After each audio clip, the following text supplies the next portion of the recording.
Hello everybody, good morning and welcome to the United Stand. This is your latest Manchester United news as we get significant updates on the next stage of the Manchester United sale process. Effectively, we are entering final bid time. We'll go through the detail in this, but Manchester United... look, I suppose to coin a phrase from our greatest ever manager, Sir Alex Ferguson, it could be squeaky bum time for the fans because nerves are probably going to kick in. I mean, look, everyone's got their preference. I saw somebody tweeting yesterday that I like on social media saying, get out of our club, Glazers, listing off everything that they've done wrong, and then had hashtag Sir Jim in. You know, some people want different things. They do. It's the way it is. That's what anything should be like. That's what the United fan base should be like. We should be able to embrace different opinion as long as nobody wants the Glazers to stay. So we've got lots to get into this morning. Let's just go through the finer detail of what we're going to be discussing because it's coming in from Mike Keegan. Look, the thing I love about journalism is that, you know, sometimes people are on it, sometimes they fall off. And the interesting thing about this sale process is that Mike Keegan in the Daily Mail has been very good around this process, and it just shows you that, you know, Mike Keegan's probably not a name you'd recognise as like an Ornstein or a Romano when it comes to transfers, but when it comes to this sale process, he's been very, very good. Others have been good as well, but I think Mike Keegan, especially around Qatar, has been really, really good. So this is what he's saying in an article that came out late last night.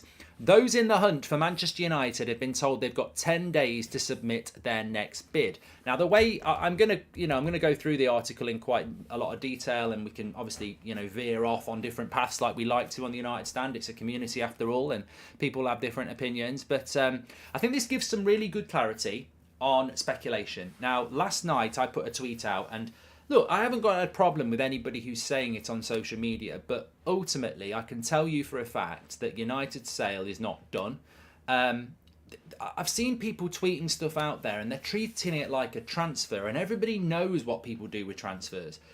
United get linked to somebody, and then you get these in the nose or people who just want to be first, and we see it with some journalists as well, and they'll go, I'm hearing the deal is done. I'm hearing the deal is done to sign Frankie de Jong. I'm hearing you'll be joining in the next week. Shay, welcome to the Members Club. And yesterday, I'm seeing people tweet, I'm hearing the deal to sell to Qatar is done for $5 billion. United will be under Qatari ownership. And I'm like, well, you might have guessed right, but the deal to sell to Qatar is not done. And also, you wouldn't know and you wouldn't tweet it. That's just not going to happen. Nobody knows it's done, and it's not done because of NDAs, non-disclosure agreements, and also because the process hasn't even been completed. So Jim Radcliffe's not flying into Manchester until tomorrow. It's Qatar turn today. There's still 10 days to put your final bid in. So how can the deal be done? I think it's fair to say that Qatar and Al Thani are favourites. Yes, you can say that, and you can guess that they're going to own Man United, and it might be a firm guess, and they are favourites. But what if somebody in the next 10 days offers more than Al Thani?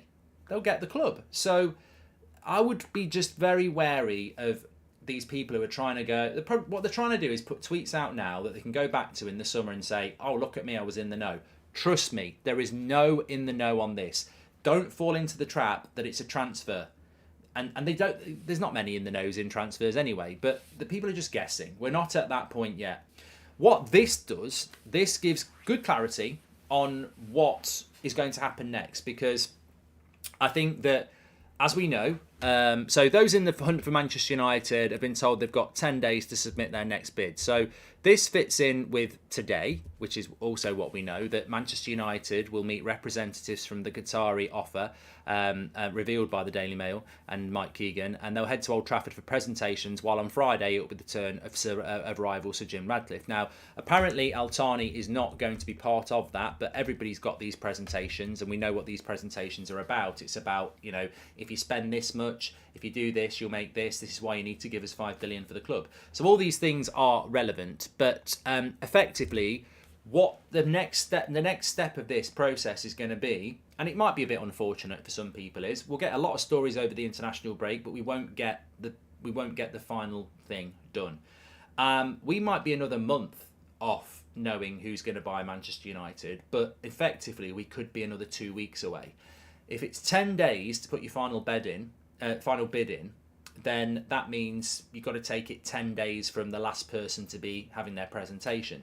So Jim is tomorrow. So 10 days from tomorrow basically takes up all of next week and early of the following week. So effectively, I think in around, probably from about a week on Monday, we might start to hear about final bids. But remember, when they get the final bids in, they've got to assess those final bids. So I think we could be 2 weeks from now away from having any hint of which bid the Glazers are going to go for.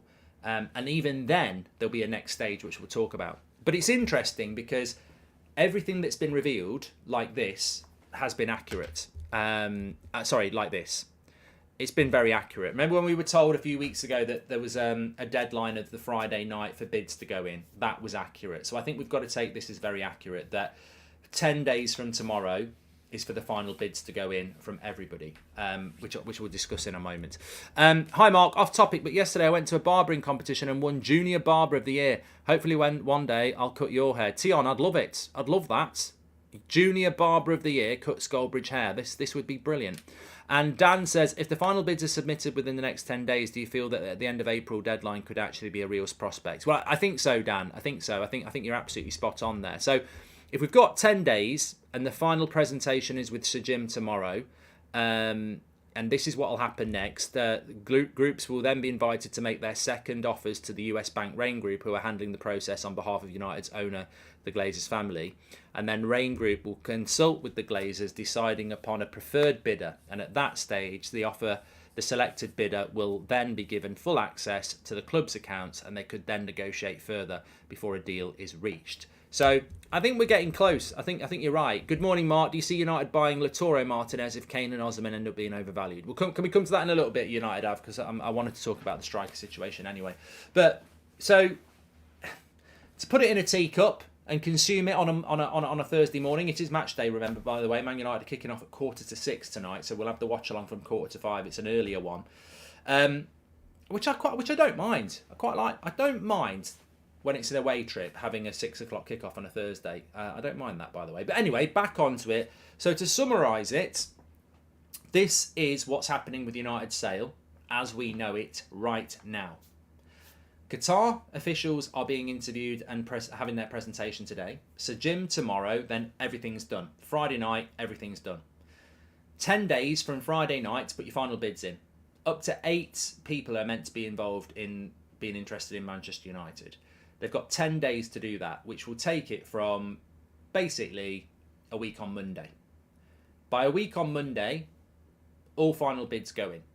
At that point, probably another week or maybe two. From that point, Rain Group and the Glazers assess, pick a final bidder, and then the final bidder gets access to all the financials to negotiate more or less of a deal. And at that point, they may decide to sell. What you want is that whoever you want to buy this football club, you want them to be the preferred bidder. And how do you be the preferred bidder? In 10 days' time, you better make sure that your bid is the biggest, because that's all it's going to be. It's not going to come down to anything else. It's going to come down to who is the biggest bidder.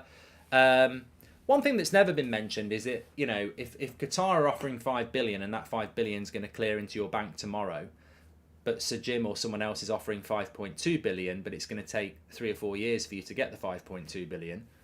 Yeah, maybe that comes into it. I don't know. Transfers are done in tranches, i.e. you pay Harry Maguire £80 million, but you pay 20 million a year for 4 years. I mean, I would imagine all these investment companies are not just going to drop 5 billion into the Glazers' account, whereas I think Qatar might. So, that could be a factor as well. Maybe that's why they're the favourites. They're not just the favourites because they can put the biggest bid in if they want to, but they might well be the favourites because they can actually land the cash in your bank account tomorrow. Hi Mark, I have a job fair today. Wish me luck and let's get the Glazers out, says Tom W. And welcome to the members club, the fuzzy one. So I don't know how that makes you feel this morning. I think for me, I've got to say, as somebody that's not massively swayed either way on what I want, I still feel quite nervous this morning because this is what we always knew was going to happen. I think we felt very involved in the process when we see Elliott Group and go, get out of our club. And then you see Sir Jim and you go, I might like you. And then you see the Qatar bid and you think, oh, God, look at the super wealth and what that could be. But it also has its concerns as well. You know, you're almost thinking about it every morning while you're eating your cornflakes. But as we know, we don't know who is going to... We have no decision on it. So the problem will come, and I think we all know this, the problem's going to come when the Glazers and the Rain Group pick the winner. And we go, I don't agree with that. And we've got nothing to do with it. As I said, I know people I really respect who are really Sir Jim. I know a lot more people who are Qatar. I don't know anybody. I don't actually know anybody who's anything else, because I don't think there is anything else. I think anything else is investment that nobody wants. So I think it does come down to Jim or Qatar. I had hoped it wouldn't, and I'm only speaking for myself here. I had hoped it wasn't going to be Sir Jim against Al Thani, because I think there's pros and cons of both. And I had hopes that we would get the perfect buyer, who actually probably doesn't exist. But it's going to be a very interesting couple of weeks, because I think roughly 2 weeks from now we'll know who the preferred bidder is. I don't think the Glazers will really care about it being known. I think they want to keep it quiet now, but I think once they've made their decision and they go through to that final process, and remember, the final process doesn't mean they've got United. It just means they're the preferred bidder. That preferred bidder will then get all access to Man United's financials, and they may go, get lost. We're not paying that amount of money. We're out. And that could be a problem for the Glazers. So just because you're the preferred bidder, I mean, look, imagine a scenario where they do go with Sir Jim. Sir Jim puts in the best bid. The Glazers say, we want to go with you. They open up all the financials, and Sir Jim, who's a businessman, goes, well, I've offered you $5 billion for this club. It's a mess. There's debt all over the place. It's going to cost me billions to make this make money. I'm not paying you $5 billion. I'm out. Or I want to reduce it to $4 billion. And the Glazers go, well, we'll try Qatar now. So it's not in the bag. And I think it's very important to remember that. We're going to have 10 days now for all these prospective bidders to put their final bid in. The Glazers will pick their preferred bid. That preferred bid on their own will go and have a look at all the financials. But they might go, whoa. Or they might go, yeah, let's carry on. And remember, there was a very good question yesterday. If Sir Jim bids 5.2 billion and Qatar bid 5, and the Glazers say we're going to go with Sir Jim, can Qatar come in and go 5.3? No, doesn't look like it. This is final bids, and it looks like it's going to be closed bids. Now we might get some clarity on that, because I think it's very important.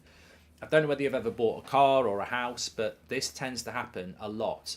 I remember my very first house actually.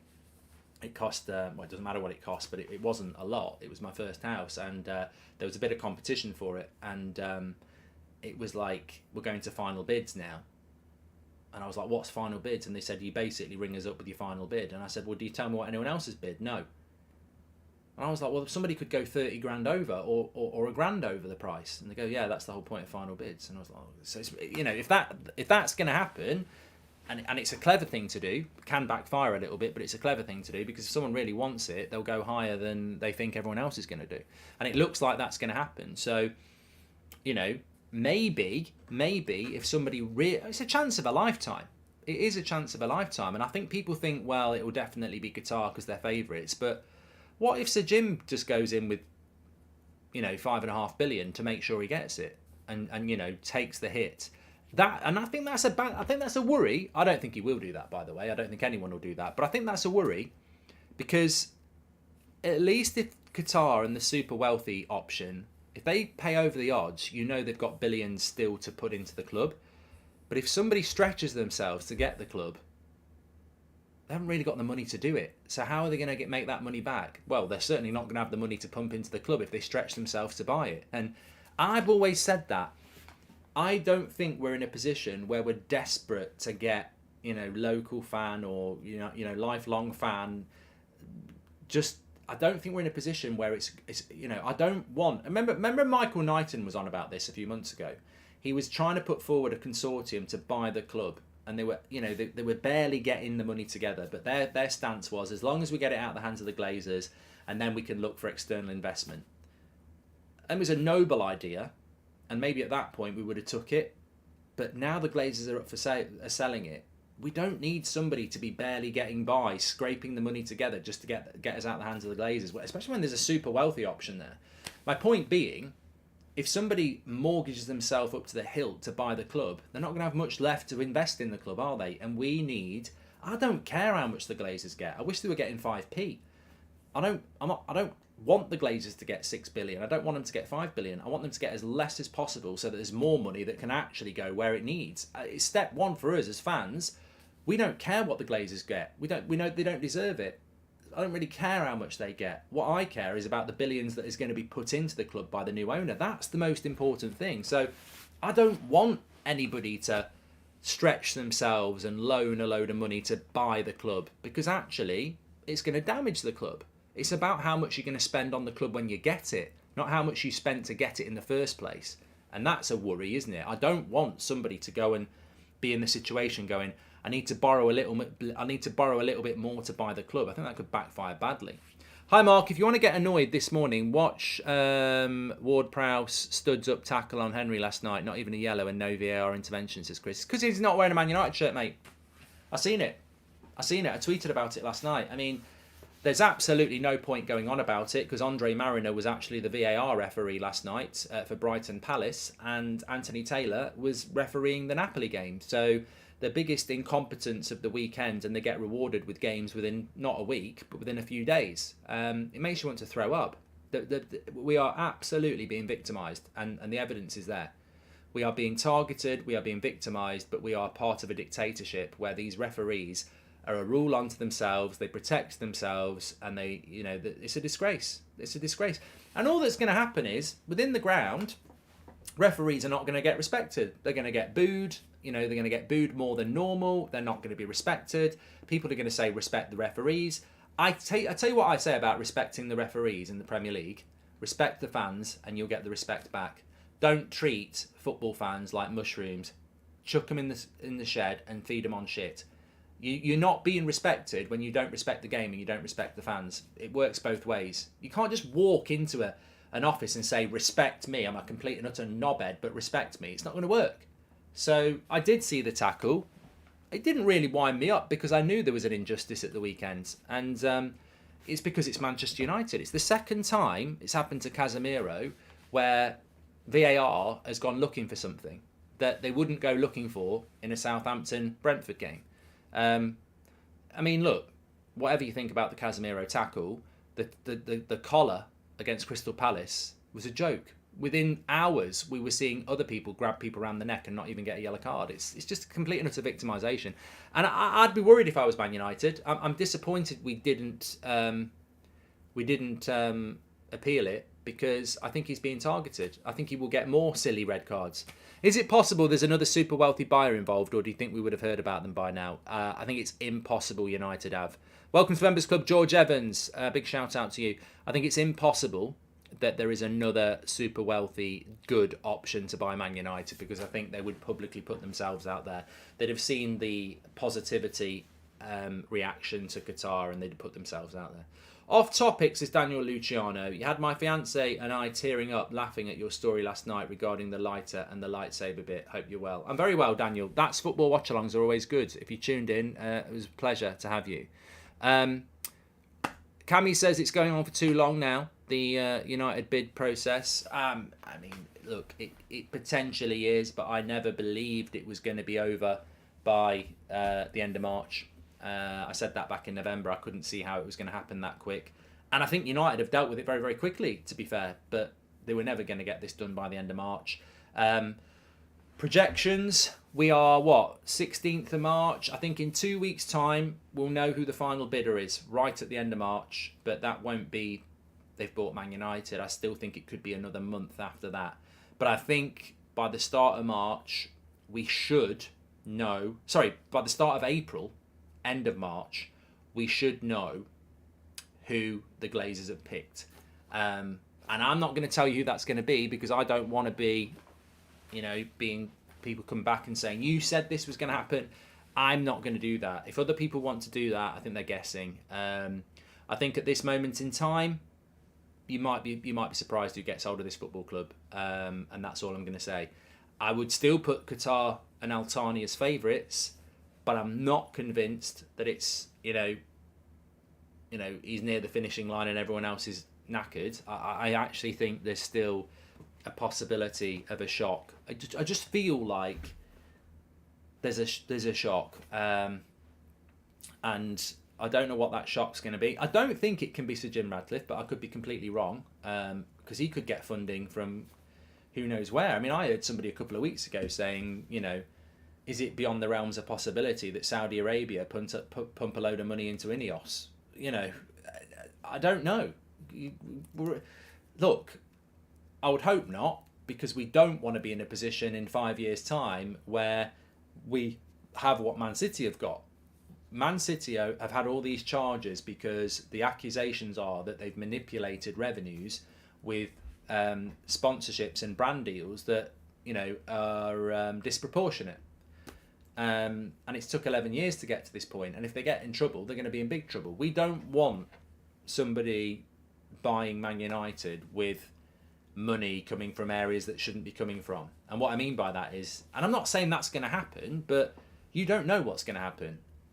Money and desire to be wealthy and win can lead you down roads that aren't necessarily straight roads. And I think that how they get there, as those roads twist and turn, can go into illegal areas. I'm pretty sure it would be against the regulations if money from Saudi Arabia came into, let's say, an Ineos to help them buy Manchester United. I think if that got found out, then people would be like, well, Saudi Arabia is Newcastle, So I don't know what's going to happen. And the problem is, everybody's going to have a preference, aren't they? But I wouldn't be surprised if there's another twist in the tail here, because and look, you can't rule out the fact that, and it says it in the Daily Mail article, you can't rule out the fact. Let me just read it to you, so I'm not completely making it up. Let me have a look where it is. So I read it somewhere. So Sheikh Jassim wants to carry out a full takeover of the club. Sir Jim Ratcliffe, the owner of Ineos, who wants to take the Glazers family 69%, is thought to be jetting in from Nice. 2 other bidders from the US are thought to be in the frame. Aside from a full takeover, a partial investment would also be considered. So that is still very much there. Like, everyone's sort of, well, not everybody, but people get very excited about, we could be in a situation here where we've got, full ownership. We could also be in a situation where the Glazers plump for partial investment, which nobody wants. But it's interesting in there as well, just before we move on, it's interesting in there that's, I never realised that was actually sort of set in stone, but it appears to still be sticking, and it's never been. I think if you were Sir Jim's people, you would surely have shut this down weeks ago. The Glazer, the Al Thani Qatar bid is for 100% of the club, whereas Sir Jim is for 69%. I don't know how anybody can even be happy about that. He's basically buying the 69% that the Glazers own, which will give you controlling power, but you still have 31% of the business that is not in your hands. It's in the hands of other shareholders. Whereas the Qatar bid is to buy the full club. Where do you stand on that? Hi Mark, I'm coming to the UK later this year. I'm thinking of wearing my United shirt to Anfield, says George. As long as you're in the away end, you'll be fine. If you walk into the Kop, you'll get thrown out, literally. Let's be honest, these journalists know nothing. There are privacy clauses when these things happen. Nothing but regenerated articles, in my opinion, says Dan. I completely disagree with you, Dan, on that. I'm sorry. Completely disagree with you. I think that in the case of Mike Keegan and a handful of other journalists like Simon Stone, etc., they've been very, very accurate with this process. And I think what you've got to remember is, Dan, is that you're sort of making out that they're making stuff up. There is stuff that the Rain Group put out there. There is stuff that Manchester United put out there. So I don't think we're getting inaccurate situation. I think Manchester United and the Rain Group are aware that they have to what's the word, educate and let people know what's happening. And I think that, you know, it was said last week that there was going to be these presentations this week, and there has been. And it was said a few weeks ago that there was going to be a deadline of Friday night, and there was. And I think it's accurate that there's going to be 10 days from tomorrow for people to put their final bids in, and they will pick a final bidder from there. And then the third process, which has been publicised for a long time, will be one preferred bidder gets access to everything to decide whether they're going to buy the club.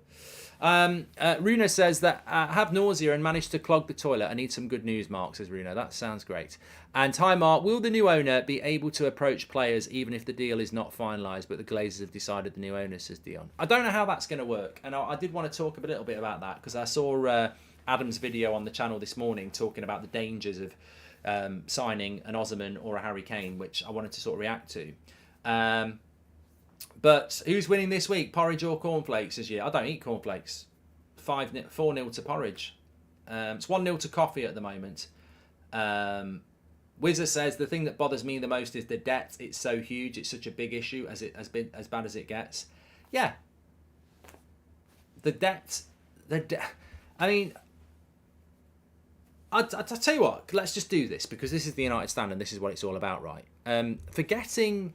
I want to talk about that striker situation, but I think it's a great point. If the new owners, at what point can they say have an influence on the transfer window? Because owners have a massive influence on the transfer window. Look, Al-Thani is from Qatar. Qatar own PSG. Qatar basically dealt with Mbappe, not the manager, not the director of football. They dealt with it. You know, the owners of that club buy what they want and keep what they want. If we get taken over by Al-Thani, do you think he's going to go, you crack on and do what you want, Richard Arnold and John Murta and Eric? You do what you want. Or do you think they're going to want to have an influence in their first summer? I think they're going to want to have an influence. I think Sir Jim's going to want to have an influence. I think whoever the owner of Man United is not going to go, don't worry about, just carry on with the transfers, spend my money. I'm more interested in getting everything signed off. I think this is why we need this doing as soon as possible, because I saw somebody the other day saying, like, the new owners won't really have much of an impact on the first summer transfer window. For them, it'll be about getting their feet under the table. And you know, license will be given to John Murta and Richard Arnold and Eric Ten Hag to go and do what they want. And I thought, what a load of shite. That's a load of crap. The minute you're the owner of the club, you're responsible. As if you're going to spend all that money and all that time getting hold of the club and then just go, leave me out of the first summer transfer window. You crack on and spend my money. I don't care. You're not. You're going to be absolute. What's the biggest thing you can impact in the first few months of buying a football club? It's the transfers. You know, the stadium legacy and the infrastructure legacy, that's going to take ages. Even the restructure of your board might take a while. But the first thing you can do when you buy a football club is send a massive statement of intent on what you recruit. And I think whether it's Sir Jim, whether it's the investment group, whether it's Qatar, we need them in place ASAP, because if they don't get the club until the end of May, where does that leave United's recruitment? Because they might just go, no, I don't want you to go and spend that money on Osman. I want you to get Mbappe. I know you can. And I want you to go and do it. That's my statement signing. So you just don't know. And we do need it sooner rather than later. Rast Lion, thank you very much for subscribing. And I feel like, for becoming a member. Elliot says, I feel like Jim's a favourite in the Glazers' eyes, since they still sit with a percentage of the club. If he buys 70%, they disappear, but also not, says Elliot. No, they do disappear. They've only got 69% of the club. So Jim is still buying the Glazers out. The Glazers still go. There's 31% that's held by other shareholders. It's not held by the Glazers. James says, stop calling it Qatar. Is Sir Jim Ratcliffe known as England, or Elliot called America? Call it Sheikh Jazim. James, I'll call it what I like. I've explained this before. I will call it the Qatar bid, because I believe it is Qatar who is bidding for it. I'm probably... In fact, look, it's very obvious. I want the super wealthy ownership for Man United, which I'm going to break down and ask you about in a minute. So don't try and twist it that I'm being offensive by calling it a Qatar bid. I've told you before why I call it that, and I'll call it what I bloody well like. And for me, it's a Qatar bid. I don't believe Al-Thani has got his own money that he's buying Man United with. I actually think this is Qatar doing something because they've got PSG. I haven't got a problem with that, by the way, but I have always said, and I've always been consistent, that the Qatar bid, and I will call it the Qatar bid, is because it's Qatar buying Man United, and that's how I perceive it. I get what you're saying, Al-Thani, and look, really, we probably should call this a Jim bid Ineos, because that's what it is. I concede that, but I'm not going to change what I say about the Qatar bid, because I think it is from Qatar. I think that's what it is. I just think it's they've got to call it the Al-Thani bid, because otherwise they're in trouble because they own PSG. But ultimately, I think you'll find over the next few years, if we do come under Al-Thani's bid, that there will be a lot. Look, Al-Thani's personal wealth is apparently 6 billion, isn't it? He's going to need a lot more than that. He's going to need a lot more than that. So, it's not a major issue. If you want to call it the Al-Thani bid, that's fine. I'll call it the Qatar bid, because I believe that that's basically what's going to happen. And ultimately, that's what we need to happen. We need it to be funded by Qatar, really, because that's where the super wealth will come from. So anyway, it made me lose my mind, lose my track here. I wanted to ask you, good people, I don't know whether we've got anybody in the chat, so hopefully we have. We've got, 10,000 watching, so hopefully we have. Is anybody Sir Jim or Ineos? Is anybody Team Sir Jim or Ineos? Because the two things I wanted to ask you about this is why, and then why do you want them when there's three pretty clear things that have not been refuted? One, they're only buying 70% of the club. Two, they're keeping the debt that the Glazers have, which is $500 million. And three, they're borrowing money themselves to buy the club. So where is all the money investment going to come from to buy players, infrastructure and everything? So I'll break that down again. Why are you pro Sir Jim when he's only going to buy 70%? He's going to keep the debt of $500 million, and he's borrowing money through Ineos to buy it. So debt, and not full ownership. So where's all the money coming from to buy players and everything like that when you've got debt, not full ownership? I just wonder why people. I'm not saying you're wrong. I just would love to know why you think that is preferable. And it might be because you're like, I don't want Middle Eastern ownership. I don't believe in the way they live their life, so I don't want that anywhere near my club. So I'd rather take Sir Jim. Look, whether people agree with that or not, and I don't, that might be a reason. I just wondered if there's any footballing reason why you think that ownership on paper looks more preferable than mega wealth. And some people don't want mega wealth. That might be it. But there are people. Adam says, I was Sir Jim before the 7-0. Then I realised what massive investment is really needed and realised Qatar was the way. The debt is the biggest concern, says Murphy. And long live the Glaze. Oh, not reading that. I literally never see anyone say they want Sir Jim, so probably it's less than 5 or 10% who do. Also, Mark, with the new potential rules around dual ownership in the same league, does that mean we could potentially have a United B team, says George? Oh, yeah, I hope not. Watch this space for Dubai, says Jake. How do you think we will do tonight against Betis? I'll talk about that in a minute, Fullmonster. With Jim, I think it's the devil you know, says Alex Riley. Yeah. Again, there are people who want him. I'm actually going to tell you somebody I spoke to about this a couple of days ago. I'll tell you why. Ineos has got 1.9 billion of Saudi investment too, says Sally Devil Red 7. Do you think our women's team will accept that ownership model, says Andre. I don't know. And I can see a single football reason. I can't see a single football reason not to go for Qatar, says Daniel Richardson. And not really blown away by either group, but debt is going to be a problem for me, says American Deuce. The only reason people don't want the Qatar bid is they don't like the Middle East. There is no other reason they could prefer another bid, in my opinion, says Sammy. And debt's on the club, not the Glazers. Why would they pay it off when they don't have to, says Rob. And Mark, if you had to get rid of it, I'm not doing that. Mark, will clearing of the debt allow us to spend more according to financial fair play regulations, says MKF. I'm not convinced about that. I don't think the debt actually impacts financial fair play. It does and it doesn't. because financial fair play is about revenue against spend on transfers and wages and the gap. So if you have £500 million revenue, but you've got 400 million spends on transfers and wages, you can only spend 100 million. That's the gap. However, that 100 million isn't necessarily there if you're having to spend your revenue on debt repayments. So financial fair play is almost a mythical number. It's basically transfers and wages deducted from revenue, which could leave you with 100, it could leave you with 200 million pounds. But of course, that revenue, it's not 200 million because you've got to spend on stadium, you've got to spend on debt repayments. So it doesn't impact on, debt repayments don't impact on your financial fair play allowance, but it does impact on how much money you've got to spend because you're not paying debt repayments. So Jim knows he has to rebuild the stadium and he knows he has to buy players. He's 27th richest man in the world. People talk like he's skint, says Robert McCormack. Thank you, Robert. I wondered whether you would be pro Sir Jim, actually. I did. So thank you very much for that. We can only be Sir Jim if we see a 5 to 10 year plan to recruit the debt, says Rastilian.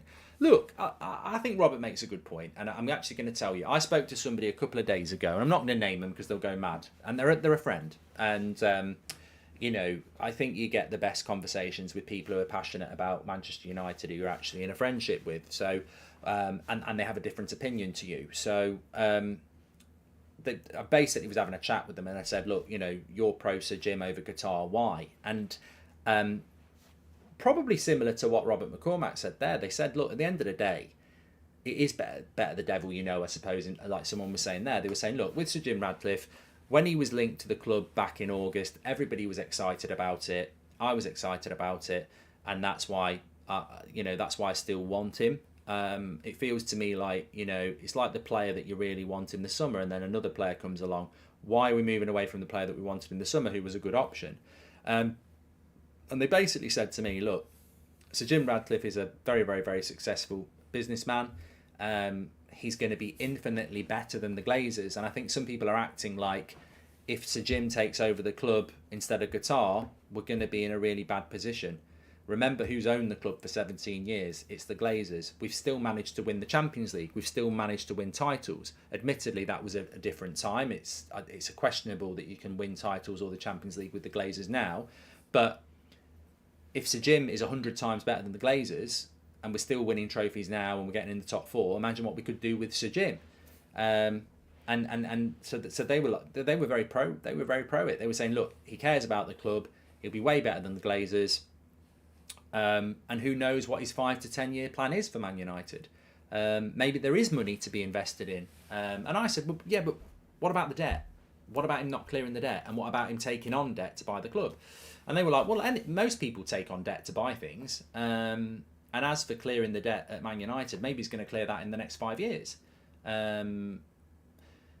Look, my mate was really big on self-sustainability. I don't agree with it, but it was like, you know, how great will it be to have somebody who really cares about the club, who really cares about the area, who's a United fan, who takes over the club, gradually clears the debt, you know, renovates Old Trafford and gets us living off our own revenue, which we all know we can do successfully. He'll also lower that wage bill, which needs to be done. And he said, look, you know, we've got a really good manager that's proven that he can work in difficult circumstances. If it takes 4 or 5 years to get back amongst everybody, but we do it with our own money, I think it'd be far better than having somebody who just gives us a cheat code. And you know what? Saying that back and having that chat a couple of days ago, I was sort of like, just paused for 10 seconds and thought, well, actually, I can't argue with that. I can't argue with that. I really can't argue with that because it sounds fine. I think there's a lot of risk involved. But look, I respect it. To which after a little pause, I said, no, I still think we need super wealth. And we can't be friends anymore. No, I didn't say that bit. But I do think we need super wealth. I can see the merits of that, but I think it's a little bit idealistic, especially when you go, well, all right, then let's take the next 5 years to clear the debt and start living off our own. You know what? It reminds me of an organic person who just wants to plough their fields and scatter and then live off it, but it's going to take a few years to start growing the stuff, and then you're living off your own vegetables and stuff like that. It sounds great, doesn't it? But you know what? The neighbour's just put in a a new swimming pool in the garden, underfloor heating in their kitchen, big extension, and your house looks shit. So look, it's the world that football's created. I said this a few weeks ago. There's no morals in football, and it's all about money. I want Man United to win. I want us to be the best. Man City are loaded, Newcastle are loaded, Chelsea are loaded. That Qatar money is going to go somewhere, whether it's Man United or not. So, you know, I can just see a situation where if we did get Sir Jim, it'd be like, oh, let's hope this works. And within 18 months, we'll be going, we should have got Qatar because they've gone and bought somebody else and everyone else is really rich and this is not working. I think it's full of holes. I think it's idealistic. And I respect people who want to go down that route, but I think 17 years of being bled dry, we need a blood donor, and we need quite a lot. You know, we do. Mark, Qatar can't buy 100% without making an offer to second class of shares. This is after buying Glazers out. Wording semantics, says Nuke. Thank you very much. And hi, Mark. Love this show. Do you believe that Man United should look to purchase more younger players like Malacia or give our own youth a chance? Says Farhan. I think when you've got a manager like Eric Ten Hag, Farhan, then he's always going to be looking to develop the youth and the youth system. But also, I think that the best football clubs, and Man United need to do this, is you've got to have a path to your first team for your youth players, and you've got to also be recruiting well. I look at that Man City side and I look at that Chelsea side, and they've invested a lot of money in youth, and there's not much of a path to the first team. You know, how many Man City players have they produced from their youth team in the last decade? There are examples. I mean, Phil Foden jumps to mind. How many have Chelsea done? Not many. So, you know, it's very important that Man United continue to offer that path to the first team because it's something we've always done. Whatever you think about them, there's a few in that first team squad at the moment. Hi, Mark. I love the show. I've done that from Farhan. Thank you very much for that. Do you think it's the end of the end of Christian? Do you think it's the end of Christian Eriksen, says Jaden? No. And does this confirm the Glazers to sell, do you think, says United? Nope. I still think that there's a possibility that investment could come in. I think it would be a mistake, United 2004, but it could come in.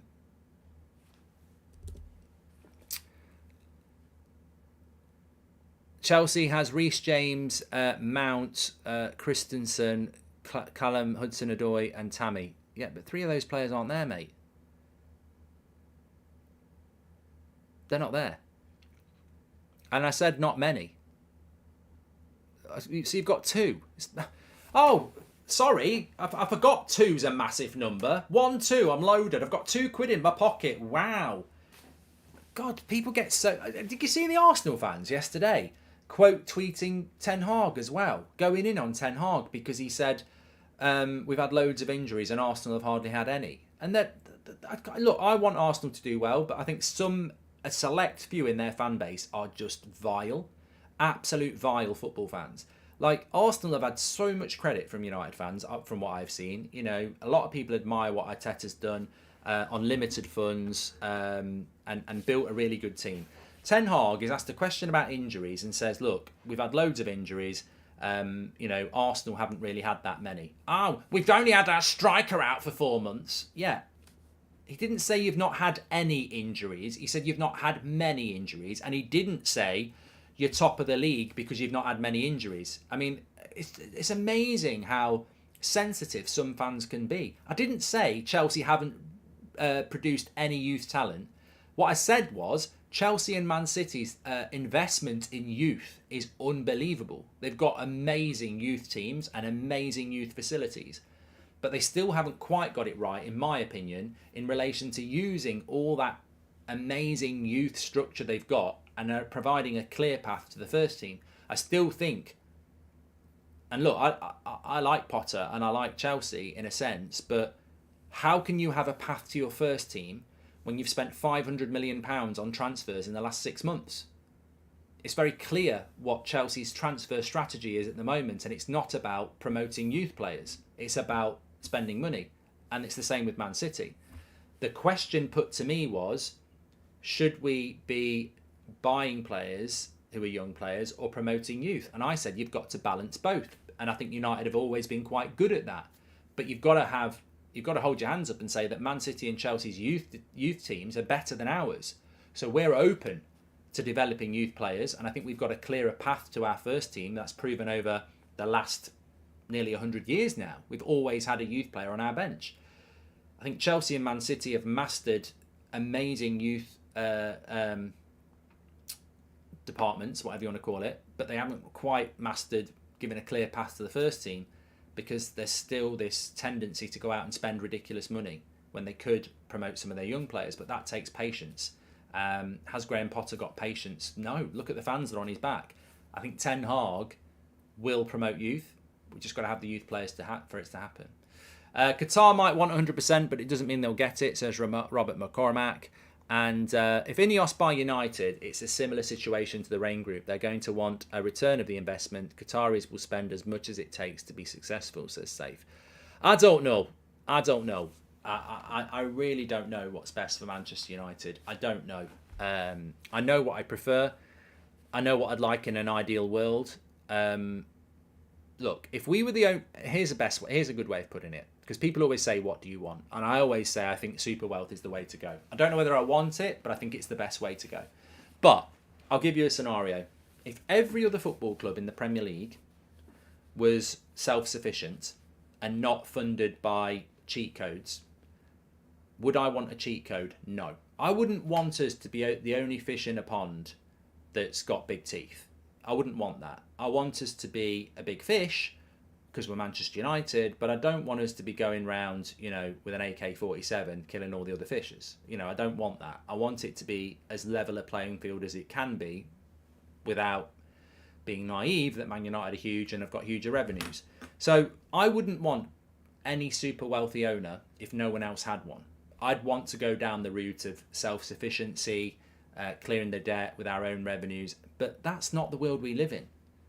And I think that's always the thing that drags me back to reality. Of course, I would love Man United to clear the debt gradually, build the stadium, and rebuild the club on our own revenue streams in a very moralistic way. I'd love that if everyone else was doing it.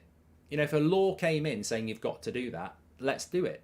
But we've already got 3 big, massive fishes in the pond in the Premier League. Man City, Newcastle, Chelsea. Mega wealth. What's the point in us doing it the moralistic way when there's 3 other clubs that have got the cheat code? I mean, I don't necessarily like it, but we need the cheat code, because otherwise we won't be able to compete. And at the end of the day, the cheat code is super wealth, isn't it? I don't like that, but it's not our fault. We didn't create that problem. The Premier League did, allowing other people to do it. So if you want to compete and win, I think you've got to be realistic. And I think the way to do that is going to have to be super wealth. If you want to go down the moralistic route of self-sufficiency, well, I don't think we'll be successful. How can Qatar force the other shareholders to sell their shares if they're to buy 100% of the club, says Frederick Larson? Yeah, there's ways. Sleeping Brucey, welcome to the Members Club. How did the Glazers acquire people's shares to buy Manchester United? You just gradually do it. And I'm pretty sure in business there's ways that you can acquire shares anyway, legitimately. I don't think people can just sit and hold on to them in certain circumstances, but I'm not hot on that. They'd have, with 69% with the Glazers shares, they'd own the majority of the shares anyway, and they'd be able to decide what to do. The Glazers don't have to ask the shareholders for permission to do stuff. I feel Sir Jim will have a plan for the debt and will care about the football project, with Qatar potentially relying on buying stars. Can't ignore Qatar's raw wealth, so I'd be happy either way, says James. Yeah, and look, there is the only negative thing for me, the only negative thing for me about Qatar is, and I've said it before, well, in a footballing sense, the only negative thing for me about Qatar is that I think the way they've ran PSG is crap. I do. I think the way that they've managed PSG is rubbish. They went for the Real Madrid early noughties approach of buying Galacticos to win a Champions League, and they've never been near it. I know they got to a final, but Bayern Munich were better. One final in 10 years of mega wealth is not acceptable. I think the way that they kept Mbappe at the club by paying him stupid money and basically let him be the manager was stupid. I don't want Man United to be run like PSG. So, let's not pretend that super wealth means super success. I think the way Man City have done it is very admirable. The way that they've run that club, if it's legit, of course. Obviously, we don't know whether it's legitimate yet, but the way that PSG's been run, I don't think it's great. You know, you're always going to win the French league. Why have you not won the Champions League? Because they've done it in a way. I mean, what team has a front three of Neymar, Messi, and Mbappe? Seriously, like, they're fantastic players, but what team that wants to win something has a front three like that? They are three of the most individualistic, build a team round players you could ever get. You don't need Neymar, Messi, and Mbappe and expect to win the Champions League. They're not, you know, you have Messi at Barcelona, you know, you have Neymar for Brazil, and you have Mbappe for France. You know, that's examples of where those three players work best, where they are the focal point of the team. Don't put them in a front three. It's just, it's bloody Globetrotters time, isn't it? It's not conducive. I mean, are they going to work hard and track back like Mane and Salah used to for Liverpool? No, that's not how you build a team to win. You know, look at Real Madrid, Camavinga, Kroos, and Modric yesterday. You could spend a shitload of money building a dream midfield, but a dream midfield is one that balances itself, that works hard. And so look, I don't want the PSG model at Man United. I think that would be a big mistake. Jack Dickens, but the model you want is you want that money, but you want Ten Hag and a decent director of football with the power to build a team. That's what you need. Jack Dickens, welcome to the Members Club.